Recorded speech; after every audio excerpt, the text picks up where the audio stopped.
fine. I got that. Now let's check out Karl Anthony Towns repping NYC. Just fight. A lot of fight, even after everything. You still only win the game by 1. So it just shows you the margin of error in this game. And in the playoffs, especially when you're playing a team like this. So we knew it was going to be a fight. We knew the series was going to be a fight. We knew it wasn't going to be a quick one. So we're just ready for, the long haul. We're ready for all the games, Coach said that you were angry going into this one. Is that fair to say? And how would you describe just how you went into this? Very fair. Yeah, very fair. I'm just not the most pleasant when I'm angry. How did you channel that anger in a good way tonight? Well, it starts with not having a lot of fouls, so doing my job and just never forgetting to do my job, whatever it takes to win, dominate the game, and do whatever it takes to get some touches. Just the touches that you did get, is this the recipe for you guys going forward to be able to win in this series? It worked tonight, so we'll just see. Obviously they're going to make some changes. We got Tuesday's the next game, so they got 2 days to prepare before the game. But we'll see. We'll see.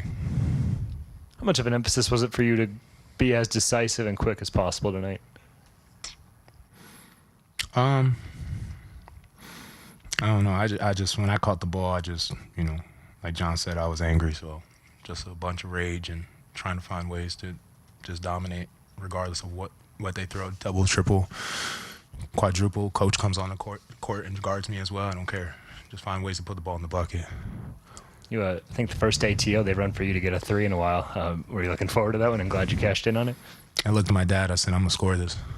So I knew it was up, and I knew it was going to be good as long as I got enough space. And different stuff they haven't seen in a while, and obviously it worked.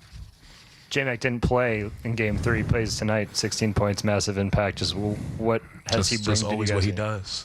Just a consummate professional. Every day he steps on the court, he always makes an impact. I think it's something that is just kind of it's just normal. It's routine. You need someone like him, someone who comes off the bench and just, in essence, dominates the game and controls the game at such a pace. When the Warriors won, we looked at Sean Livingston as a key part of their winning. You need someone like him off the bench that's just producing at a high level, and we got multiple people like that. But, just MVP of the game, 4 for 4 from 3, 5 for 6. We could go on and on about how great he is. I think he just shows the world night in, night out how great he is. He was the MVP more than you were? I just did my job. That's really it. How much did you embrace being at the free throw line, 4 seconds left to make those 2 free throws to ice the game? Oh, I knew it was good. The game was over. I wasn't worried about it. I knew. There ain't really much to say. I just knew that those were in. I didn't go up there with any nervous energy. I was just ready to. I was thinking about what I was going to eat after. Along those free throw lines, you took 17 tonight. I think the San Antonio game when you had 60, you took 16. Is your highest during the regular season. So when you're under average. When you're getting to the line consistently, like what does that do to kind of like keep you offensively engaged throughout the 4 quarters? It just puts, gives me free shots at the rim, gives me a good touch of the basketball. It gives me, a good rhythm. More importantly, I think for me personally, it allows me to calm down and get some rest, before the first free throw. You see me always getting some rest. So, and it also allows me to calm down, get my chi right. So,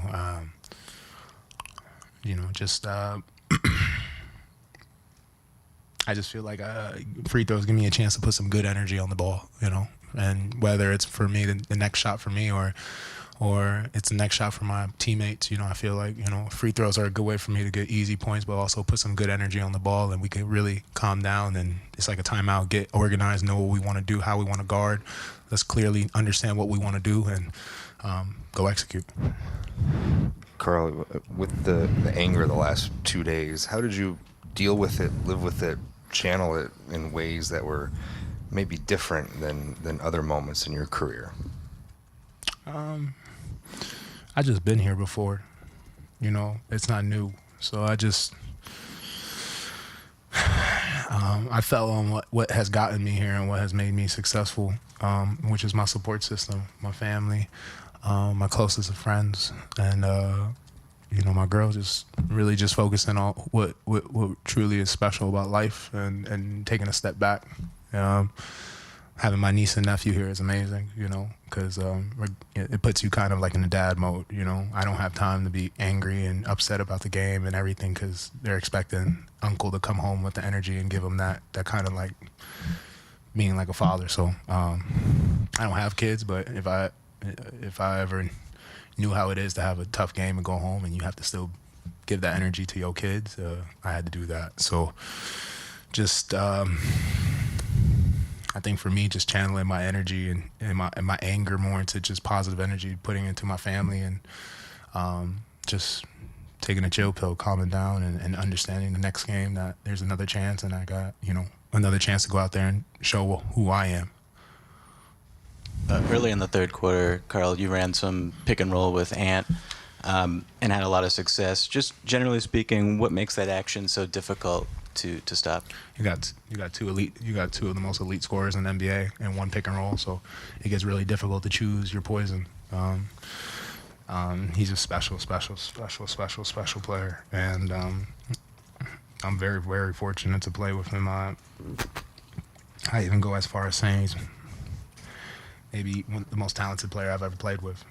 So, and for him to be that young already and be that talented, it speaks volumes. So, it's up to me, like I said, just do my job, make it easy for him. And I feel the pick and roll was something that we have been lacking in our flow. And I think that when we get to that, it's extremely difficult to guard both of us. And if you ever find a way to do it, it requires 3 people to guard us, which allows one person to be wide open, and that leads to J-Mac hitting threes, Pat hitting threes, D-Lo. You could go down the list. All those are just created by just the attention we're drawing. Karl, can you talk about the job that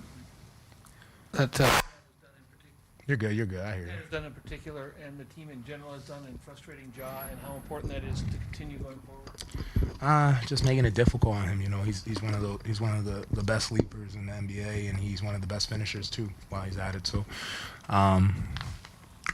we're just making it really difficult for him to get a good look at the rim, and also to not feel any opposition at the rim too. So.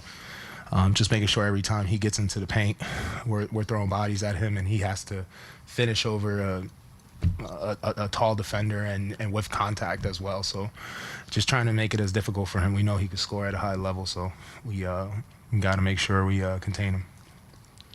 You've mentioned multiple times throughout this run about talking to KG still, having him in your ear. Tonight, 30-10, you became the second player in franchise history to put up that kind of stats in a playoff game. Only other guy was KG.